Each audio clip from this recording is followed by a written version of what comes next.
एक दरवेश और इसका शागिर्द दूर एक घने जंगल में रहते थे। इसका शागिर्द काफ़ी फर्मा बरदार था। दरवेश का हर कहना मानता। दरवेश आमतौर पर रब की इबादत में सुबह शाम मसरूफ़ रहता था और इसका जो शागिर्द था वो सुबह होते ही शहर निकल जाता और वहाँ जाकर भीख मांगता। इसे जो भी मिल पाता वो इकट्ठा करके वापस जंगल में अपने मुर्शिद के पास चला आता। अब दरवेश और इसका शागिर्द रूखी सूखी खाकर गुजारा कर रहे थे। जैसे तैसे करके दिन तेज़ी से जा रहे थे। बुजुर्ग हमेशा हाथ उठाकर रब से दुआ करता था कि परवरदिगार, मैं एक बेबस इंसान हूँ जो तेरी अवाम की खिदमत नहीं कर सकता। अगर आप मुझे बादशाह बना दें तो मैं आपकी अवाम की खिदमत करूँगा, मुताजों, बेबसों और लाचार लोगों को वजीफ़े दूंगा। अपनी बादशाहत के अंदर इनके लिए लंगर खाने खोलूँगा ताकि गरीब लोगों को 3 वक्त का साफ़ सुथरा खाना मिल पाए और इनके रहने के लिए घरों का इंतज़ाम करूँगा ताकि वो रात को सुकून की नींद सो सकें। अब साथ बैठा दरवेश का शागिर्द बुज़ुर्ग की सारी दास्तान सुनता रहता और दिल ही दिल में सोचता रहता कि हो ना हो मेरे मुर्शिद की दुआ एक दिन ज़रूर पूरी होगी और मेरा मुर्शिद बादशाह बनकर सबके साथ भलाई करेगा।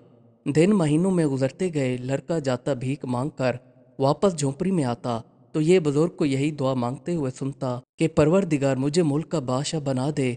पर इसकी दुआ कबूल नहीं हो पा रही थी। अब ये मामूल की बात बन चुकी थी। अब लड़के का अपने मुर्शिद पर से भरोसा उठना शुरू हो गया और ये दिल ही दिल में सोचने लगा कि मुर्शिद के ऐसे सहारे खड़ा था मैं जिसकी अपनी दुआ कबूल नहीं होती। ये दूसरों की भलाई का सोच रहा है पर फिर भी काफ़ी बरसों से इसकी दुआ कबूल नहीं हो पा रही। ऐसे मुर्शिद का क्या भरोसा जो खुद बादशाह नहीं बन सकता। मैंने तो सोचा हुआ था एक दिन मुर्शिद बादशाह बन ही जाएगा, पर ये तो खुद ही इतना बुरा हो चुका है कि किसी भी वक्त दुनिया से रुखसत हो सकता है। अब इसका मुकम्मल तौर पर दरवेश से भरोसा उठ चुका था। जैसे ही उसका मुर्शिद दुआ के लिए हाथ उठाता कि आए परवरदिगार, मुझे इस मुल्क का बादशाह बना दे, मैं गरीबों की भलाई करूँगा, तो इसका शागिर्द साथ आकर बैठ जाता और ये भी हाथ उठाकर कहने लगता, ऐ परवरदिगार, तू मेरे सीधे साधे मुर्शिद की गरीबों की भलाई वाली दुआ नहीं सुन रहा है तो अब मेरी ही सुन ले। मैं अपने मुर्शिद से उलट करूँगा, मुझे बादशाह बना दे। मैं गरीबों को और गरीब करूँगा, अमीरों को और अमीर करूँगा। गुर्बत को ख़त्म नहीं करूँगा बल्कि गुर्बत को और बढ़ा दूँगा। जो भी मुझसे मांगने आएगा उसे धक्के देकर महल से निकाल दिया करूँगा। मैं अपनी रियाया को और मुश्किलात में डाल दूंगा, पर मुझे एक बार बादशाह लाजमी बना दे। अब इसका मुर्शिद भी साथ बैठा ये सारी बातें सुनता रहता और इसको डांटने लगता और कहने लगता, शर्म करो, तुम्हें ऐसी दुआ नहीं मांगनी चाहिए जिसमें दूसरों की भलाई ना हो। फिर ये कहने लगता, आप तो दूसरों की भलाई के लिए काफ़ी सालों से दुआ मांग रहे हो पर आपकी दुआ तो कभी पूरी ना हो सकी। मैंने सोचा क्यों ना आपके उलट मांगूं, क्या पता मेरी दुआ ही कबूल हो जाए। बुजुर्ग ये बातें सुनकर इसे अपने पास से भगा दिया करता था, पर अब इसका ये मामूल बन चुका था।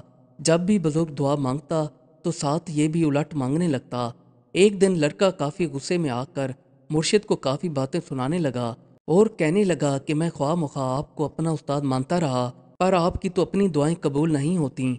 मैं आपको यहाँ से छोड़कर जा रहा हूँ और दोबारा आपके पास नहीं आऊँगा। लड़के ने मुर्शिद को काफ़ी बातें सुनाई और वहाँ से रवाना हो गया। इस मुल्क का जो बादशाह था वो काफ़ी दिनों से बीमार था।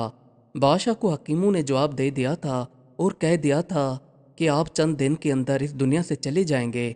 बादशाह ने अपने तमाम वज़रा को इकट्ठा किया और उनको अपनी आखिरी वसीयत की कि मैं जब मर जाऊं तो आपने शहर का दरवाज़ा बंद कर देना है और जो भी पहला बंदा सुबह सवेरे शहर के अंदर कदम रखेगा उसे मेरे मरने के बाद इस मुल्क का बादशाह मुकर्रर कर दीजिएगा। बादशाह इस दुनिया से चला गया तो फिर वज़रा ने बादशाह की वसीयत के ऊपर अमल किया। उन्होंने रात को शहर का दरवाज़ा बंद कर दिया और सबको हुक्म दे दिया कि जो भी बंदा शहर के अंदर पहला कदम रखेगा इसको इस मुल्क का बादशाह बना दिया जाएगा। जैसे ही सुबह हुई तो दरवेश का शागिर्द भीख मांगने के लिए शहर के अंदर दाखिल होने के लिए दरवाजे के ऊपर आ गया। इसने आकर दरवाजे पर पहली दस्तक दी तो दरवाज़ा खोला गया। सामने लोगों ने देखा तो एक भिखारी खड़ा था। अब वो कर भी क्या सकते थे, उन्होंने बादशाह की वसीयत पर अमल करना था। तो वज़रा ने भिखारी से कहा कि आप इस मुल्क के बादशाह बन चुके हैं। बादशाह ने मरने के दौरान नसीहत की थी कि जो भी मेरे मरने के बाद नई सुबह होते ही शहर के अंदर पहला कदम रखेगा उसे बादशाह बना दिया जाएगा। अब बादशाह के हुक्म के ऊपर आप इस मुल्क के नए बादशाह मुकर्रर हो चुके हैं। लड़के ने आसमान की तरफ देखा और कहा, वाह रे किस्मत, क्या खेल है। मेरा मुर्शिद सारी जिंदगी दुआएं मांगते मांगते थक गया, पर वो बादशाह ना बन सका और मैं आज इस मुल्क का बादशाह बन चुका हूँ। ये मेरी वही दुआएं थीं जो कबूल हो गईं। सारे वज़रा लड़के को महल के अंदर ले गए, लड़के को बादशाहों वाले कपड़े पहनाए, फिर लड़के को बादशाह के तख्त के ऊपर बिठा दिया। अब लड़का इस मुल्क का बादशाह बन चुका था। लड़के ने जैसे ही बादशाह संभाली तो उसने ऐलान कर दिया कि पूरे मुल्क के अंदर जो गरीब हैं इनकी कोई मदद नहीं की जाएगी और जितने भी अमीर हैं इनकी पहले से ज़्यादा मदद की जाएगी। ये ऐलान होते ही पूरे मुल्क में अफरा तफरी फैल गई। जो लोग गरीब थे वो पहले से ज़्यादा गरीब हो गए। इनको खाने पीने की चीज़ें नहीं मिल पा रही थीं। पहला बादशाह रियाया की काफ़ी मदद किया करता था और बादशाह की तरफ से तमाम गरीबों को वजीफ़ा भी मिला करता था। बादशाह ने गरीबों पर क़यामत बर्पा कर दी। ये सब बादशाह को बद्दुआएं देने लगे।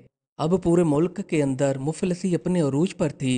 सारे गरीब लोग वज़रा के पास शिकायत लेकर आ रहे थे और वो भी इनकी मदद करने में कासिर थे। अब बादशाह को तख्त संभाले हुए 2 महीने गुजर चुके थे। वज़रा भी बादशाह के पास जाते और लोगों की शिकायतें सुनाया करते थे कि इनकी मदद करने के लिए हमें इजाज़त दी जाए, लेकिन बादशाह वज़रा की बातें सुनकर अनसुनी कर दिया करता था। अब सारे वज़रा ने मिलकर सोचा कि क्यों ना इस लड़के का पता लगाया जाए, ये आखिर आया कहाँ से है। अब सारे वज़ीरों ने इसके खिलाफ बगावत शुरू कर दी। कुछ वज़ीर इस लड़के की मालूमात इकट्ठी करने के लिए जंगल की तरफ रवाना हो गए। 2 से 3 दिन भटकने के बाद पूछ गुछ करते हुए इनकी मुलाकात एक बुजुर्ग से हो गई। तो उसने बताया कि वो सामने जो झोंपड़ी है वो लड़का वहीं पर पहले रहता था, अब इसका मुर्शिद अकेला रहता है। तो वज़रा सीधा झोंपड़ी में चले आए। दरवेश वहाँ पर पहले से मौजूद थे। तो दरवेश ने उनसे पूछा, सुनाओ कैसे आना हुआ।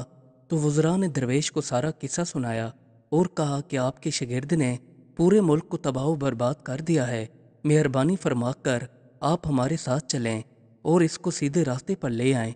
दरवेश ने कहा कि वो मेरा नाफरमान बन चुका था, वो मेरी किसी भी बात पर अमल नहीं करता था, अब भी वो मेरी बात पर अमल नहीं करेगा।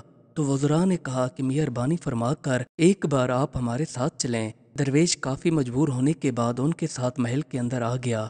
बादशाह अपने तख्त के ऊपर बैठा हुआ था। जैसे ही उसने अपने मुर्शिद को देखा तो बेसाख्ता होकर बोला कि मुर्शिद, मैं ना कहता था कि आपकी दुआएं कबूल नहीं हो रही। देखे, मैंने कुछ दिन दुआ मांगी तो मेरी दुआ कबूल हो गई और मैं इस मुल्क का बादशाह बन गया। आप ऐसे ही लोगों की भलाई के लिए दुआ करते थे, लेकिन मैंने उनकी भलाई नहीं चाही। देखे, मेरी दुआ कैसे कबूल हो गई। अब मैं गरीबों को पहले से ज़्यादा गरीब कर चुका हूँ और अमीरों को पहले से ज़्यादा अमीर कर चुका हूँ। बुजुर्ग जो बड़े ऊंचे दर्जे के पहुंचे हुए थे अपने शागिर्द की तमाम बातें खामोशी से सुनते रहे। बुजुर्ग ने अपने शागिर्द से कहा, अल्लाह ने आपको जो दर्जा दिया है उसने आपको आजमाया है कि देखो कि ये बंदा शैतान की तरह अपनी गलती पर कायम रहता है या गलती तस्लीम करके नेकी की तरफ जाएगा। पर अफसोस, तुम शैतान की तरह अपनी गलती पर कायम रहे और गरीब लोगों पर जुल्म किया। अल्लाह किसी को देकर आजमाता है और किसी से लेकर आजमाता है। उसने तुमको सब कुछ दे दिया पर तुम नाकाम रहे। बुजुर्ग ने अपने थैले से मट्टी निकाली, हाथ की हथेली पर रख कर फूंक मारी तो बादशाह उसी वक्त अंधा हो गया और कहने लगा कि इस बुजुर्ग को महल से बाहर निकाल दो। वहाँ पर मौजूद सारे वज़रा देखते रहे पर बादशाह का कहना किसी ने नहीं माना। अब बादशाह मुकम्मल तौर पर अंधा हो चुका था।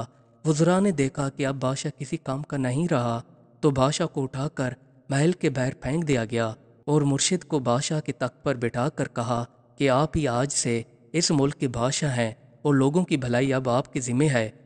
बुजुर्ग ने तख्त संभालते ही सबसे पहले ऐलान किया कि तमाम गरीबों के वज़ाइफ पहले से डबल कर दिए जाएं और इनकी देखभाल के लिए तमाम खाना पीना महल की तरफ से दिया जाएगा और सब झोंपड़ी वालों को अच्छे मकान बनाकर दिए जाएं।